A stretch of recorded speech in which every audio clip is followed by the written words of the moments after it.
बच्चों, आज हम हिंदी में पढ़ेंगे छत्तीसगढ़ी लोकगीत। ठीक है, ये गद्य है। इस पाठ के लेखक डॉक्टर जीवन यदु हैं। तो पाठ को प्रारंभ करने से पहले डॉक्टर जीवन यदु के जीवन का संक्षिप्त परिचय जान लेते हैं। देखते हैं क्या है। डॉक्टर जीवन यदु का जन्म 1 फरवरी सन 1947 को छत्तीसगढ़ राज्य के राजनांदगांव जिले के अंतर्गत आने वाले खैरागढ़ में हुआ था। ठीक है, इनकी प्रारंभिक शिक्षा खैरागढ़ में ही हुई। लोक साहित्य के अध्येता और छत्तीसगढ़ के प्रमुख गीतकारों में एक विशेष नाम है डॉक्टर जीवन यदु। इनकी प्रमुख रचनाएं हैं झील की मुक्ति के लिए, ये काव्य संग्रह है। अनकहा है, अगला है अनकहा है जो तुम्हारा, यह गीत संग्रह है। छत्तीसगढ़ी कविता में कविता संदर्भ एवं मूल्य, ये आलोचना है। अगला है इनकी रचना ऐसनेच ना रात बहाही, ये छत्तीसगढ़ी नाटिका है। तथा धान के कटोरा, ये कविता संग्रह है। लोक स्वप्न में लिली हंसा, निबंध संग्रह है। तो ये थी इनकी प्रमुख रचनाएं। ठीक है, तो बच्चों ये थे डॉक्टर जीवन यदु के जीवन की संक्षिप्त परिचय। और इनकी कुछ खास बातें ये हैं, विशेष बातें ये हैं कि लोक साहित्य में इन्हें डॉक्टरेट की उपाधि मिली और कविता इनकी मुख्य विधा है, पर विचार परक लेख भी बहुत लिखे हैं इन्होंने। ठीक है, वर्तमान में डॉक्टर जीवन यदु खैरागढ़ में ही निवासरत हैं। और ये जो छत्तीसगढ़ी लोकगीत लिया गया है, ये है लोक स्वप्न में लिली हिंसा से लिया गया है। तो अब हम पाठ को प्रारंभ करते हैं। लोकगीत लोक की आंतरिकता का लयबद्ध और संगीतबद्ध अभिव्यक्ति है।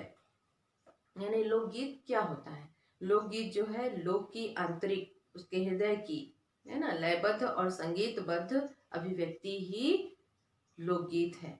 लोक ने अपनी जिस आंतरिकता के प्रकाशन के लिए विभिन्न माध्यम अपनाए हैं, वह आंतरिकता योग्य व्यवस्थाओं के दबाव से कभी मुक्त नहीं रही और ना कभी हो सकती है। मतलब लोक संगीत पर किसी का कोई प्रभाव नहीं पड़ता, किसी चीज का उस पर कोई प्रभाव नहीं पड़ता।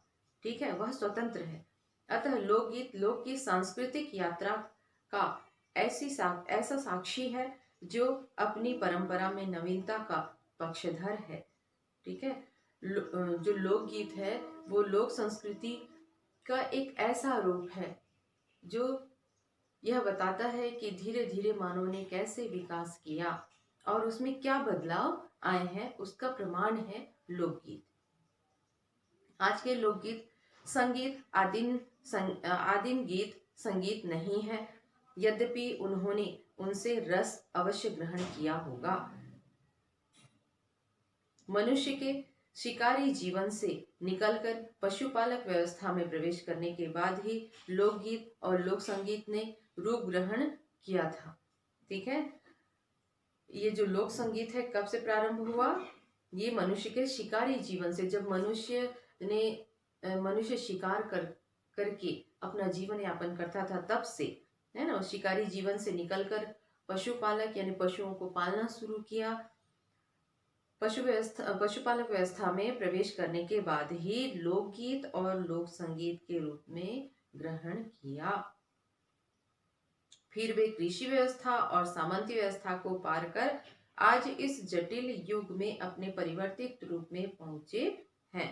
लोक की आंतरिकता पर उन सभी व्यवस्थाओं का असर रहा है। लोकगीतों में उन व्यवस्थाओं की स्मृतियां, अवशेष आदि इसलिए आज भी मिलते हैं।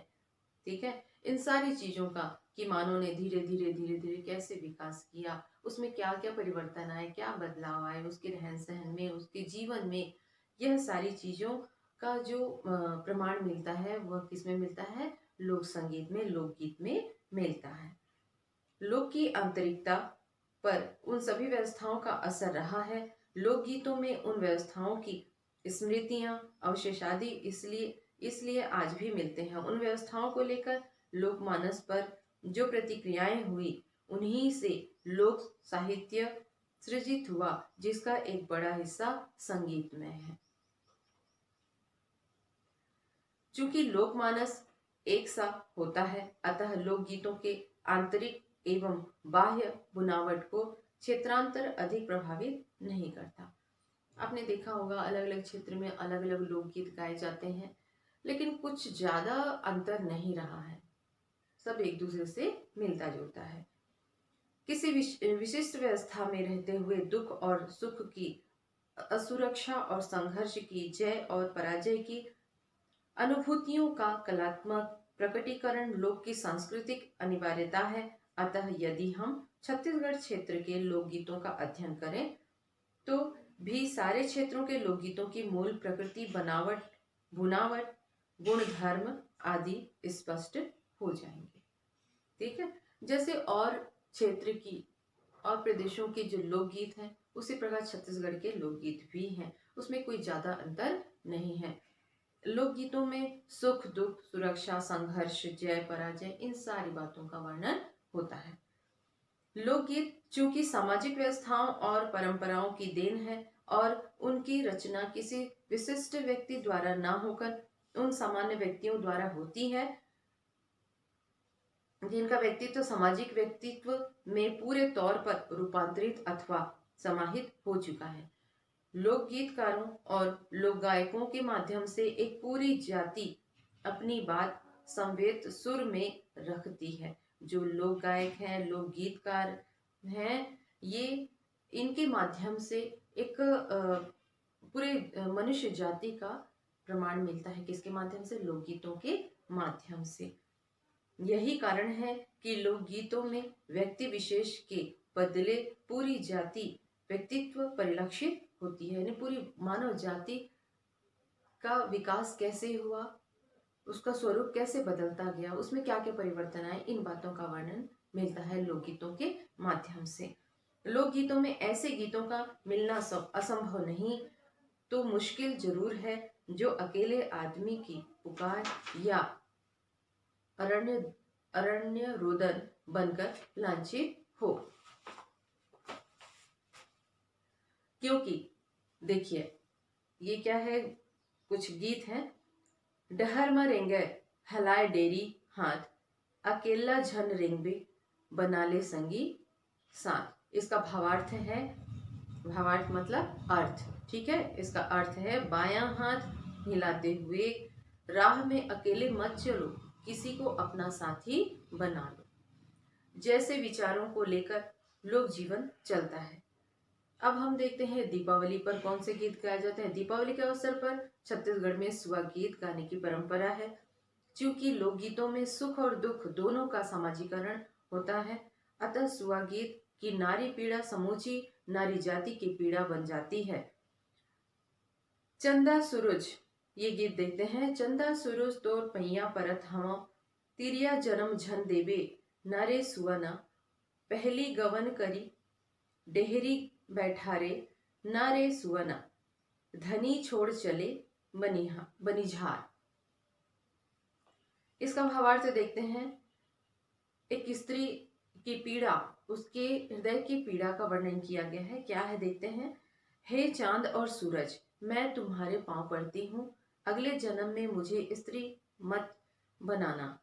गौना कराने के बाद मैं पहली बार अपने पति के घर आई हूँ और मेरे पति हैं कि मुझे यहाँ अकेली छोड़कर खुद काम पर चले गए हैं। यह अर्थ है इस गीत का। अगला गीत देखते हैं। तुलसी के ब्यौरा जब झुरमुर होई है, रे सुअना मोर मयारू गए रन जूझ। इसका भावार्थ है, यह और बात है कि सुआ गीत की नारी पीड़ा मध्ययुगीन नारी पीड़ा है। तब नारी होना अपने आप में पीड़ादायक बात मानी जाती थी।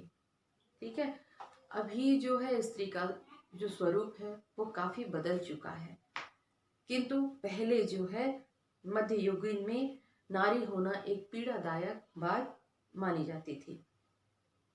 उन नारियों की करुणा लोकमानस में लगातार घुल रही है। इससे एक बात और स्पष्ट होती है कि लोकगीतों में इतिहास छुपा है। उन भावों में ही नहीं, उनके शब्दों में भी इतिहास की झलक प्रमाणित होती है।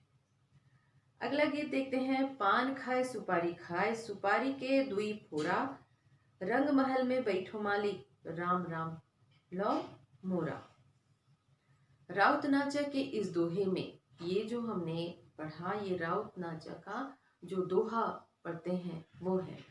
राउत नाचा के इस दोहे में दो शब्द रंगमहल और मालिक सामंती व्यवस्था की याद दिलाते हैं। पहले व्यवस्था किस प्रकार थी, ठीक है, जो लोकमानस में घुल मिल गए हैं। लोकगीतों के शब्द और धुन दोनों में मस्ती होती है। लोक जीवन उस मस्ती का अमृत पीकर अपने दुख को भी भूल जाता है। श्रृंगार और प्रेम की खुली अभिव्यक्ति लोक जीवन की उस मस्ती का परिणाम है। आप लोकगीत सुनते हैं, है ना, तो उसमें अच्छा लगता है, अने खुशी होती है, थोड़ा डांस कर लो, थोड़ा सा गा लो, थोड़ा झूमो, थोड़ा मस्ती करो, ऐसा लगता है मन, ठीक है। तो इसी बात को यहाँ पर कहा गया है कि जो लोकगीत है उसमें उसके धुन में मस्ती भी होती है, जो ऐसा लगता है कि लोक जीवन उस मस्ती का अमृत पीकर अपने दुख को भूल जाता है। बटकी माँ बासी और चुटकी मानो, मैं गावत हूँ ददरिया, तय कान दे के सुन। इस गीत को भी आपने सुना होगा, यदि नहीं सुना है तो आप सर्च मारकर सुन सकते हैं। लोक जीवन नून और बासी खाकर भी ददरिया की मस्ती में डूब सकता है, श्रृंगार का सृजन कर सकता है और प्रेम को शब्द दे सकता है। कैसे, देखते हैं। अमली के लकड़ी काटे माँ कटही, तोर मोर पीड़ित हा मरे माँ छुटी। इसमें प्रेम का वर्णन किया गया है, ठीक है। पूर्व में कहा जा चुका है कि लोकगीत लोक की सांस्कृतिक यात्रा का साक्षी है। तो लोक संस्कारों की पूरी छाप लोकगीतों पर होती है। उनमें न केवल स्थूल लोक संस्कार ही प्रदर्शित होते हैं, बल्कि ऐसे लोक संस्कार भी चित्रित होते हैं जो लोक स्वभाव में घुसकर लोक चरित्र में शामिल हो चुके हैं। उदाहरण के तौर पर विवाह संस्कार का यह गीत लिया जा सकता है। जैसे अभी हम पढ़ेंगे विवाह संस्कार का गीत। ददा तोर लानी थे हरदी सुपारी वो, दाई लाने तीला तेल, कौन चढ़ात है तोर मन भर हरदी वो, कौन देवे अचरा के छाँव, फूफू चढ़ावे तोर तन भर हरदी वो, दाई देवे अचरा के छाँव। इसका अर्थ है, तुम्हारे पिता हल्दी सुपारी लाते हैं और माँ तिल का तेल लाती है, कौन तुम्हें मन भर हल्दी चढ़ाएगा, कौन तुम्हें अपने आंचल की छाँव देगा। बुआ तुम्हारे तन पर हल्दी चढ़ाएगी और माँ अपने आंचल की छाँव देगी। इसी तरह इस गीत में सारे रिश्तेदारों को जगह दी जाती है। यदि हम इसमें गहरे उतरे तो लोक स्वभाव को देख और समझ पाएंगे। सहयोग लोक का स्वभाव है। विवाह जैसे कार्यों में सारे रिश्तेदारों का सहयोग होता है। उस सहयोग को लेकर लोकगीतकार सूक्ष्मता से रेखांकित करता है। इसी बात का वर्णन विवाह गीत में किया जाता है। ऐसे गीत आत्मीय वातावरण निर्मित करने में सक्षम होते हैं। जो विवाह गीत होते हैं वो आत्मीयता निर्मित करने में सक्षम होते हैं। इसी तरह एक विवाह गीत में रिश्तेदारों के सर्वमान्य स्वभाव को रेखांकित किया गया है। लोकगीत जनजीवन को पूरी बारीकी से खोलते हैं। यद्यपि वे अपनी ऊपरी परत से सामान्य लगते हैं, लेकिन उनमें जीवन के संस्कार, व्यवहार और स्वभाव की गहराई होती है। किसमें? लोकगीत में। अगला गीत देखते हैं। दे तो दाई 80 वो रुपया, सुंदरी लाते मैं बिहार, तोर बर लानहू दाई रंधनी परोसनी, मोर बर घर के श्रृंगार। इसमें जो है एक लड़का अपनी माँ से कह रहा है कि मुझे 80 रुपया दे दो, मैं तुम्हारे लिए एक सुंदर बहू लेकर आता हूँ। ठीक है, एक बेटा जो है अपनी माँ से कह रहा है कि मुझे 80 रुपया दो, उसके बदले में मैं क्या लेकर आऊँगा, तुम्हारे लिए एक सुंदर सी बहू लेकर आऊँगा जो तुम्हारे खाना पकाने में तुम्हारी सहायता करेगी और मेरे घर की शोभा बढ़ाएगी। उपरांकित नहडोरी गीत में नायक अपनी माँ से निवेदन करता है कि हे माँ, मुझे 80 रुपया दे दो, जिससे मैं सुंदरी को ब्याह कर आपके लिए रांधने परोसने, मतलब खाना बनाने वाली, परोसने वाली और अपने घर का श्रृंगार ला सकूं। इन 4 पंक्तियों में कई बातें स्पष्ट होती हैं। पहले तो यह कि लोक जीवन में विवाह ज्यादा खर्चीला नहीं होता। जो लोक जीवन है उसमें विवाह में जैसे बहुत सारे तामझाम होते हैं ना, वैसे नहीं होते। नायक 80 रुपए में सुंदरी नायिका से विवाह कर सकता है। यह तब की कल्पना हो सकती है जब लोक जीवन में 80 रुपए का कोई बड़ा अर्थ रहा होगा। दूसरी बात यह कि उस विवाह से नायक अपने लिए सिर्फ पत्नी ही नहीं लाएगा, अपनी माँ के लिए खाना बनाने वाली भी लाएगा, यानी जो खाना पकाकर परोसे ऐसी लड़की को लेकर आएगा। वह रांधने परोसने उसकी पत्नी ही नहीं, उस घर का श्रृंगार भी होगी। इस तरह इससे छत्तीसगढ़ के लोक जीवन की आर्थिक स्थिति, लोक जीवन का स्वप्न, लोक जीवन की भीतरी आत्मीय दुनिया आदि एक साथ स्पष्ट होते हैं। इन कविताओं के माध्यम से, इन लोकगीतों के माध्यम से मानव जीवन, लोक जीवन का प्रमाण हमें स्पष्ट रूप से मिलता है। तो बच्चों, आज हम लोग यहीं तक ही पढ़ेंगे, बाकी जो बचा हुआ है उसको अगले वीडियो में। ठीक है, थैंक यू।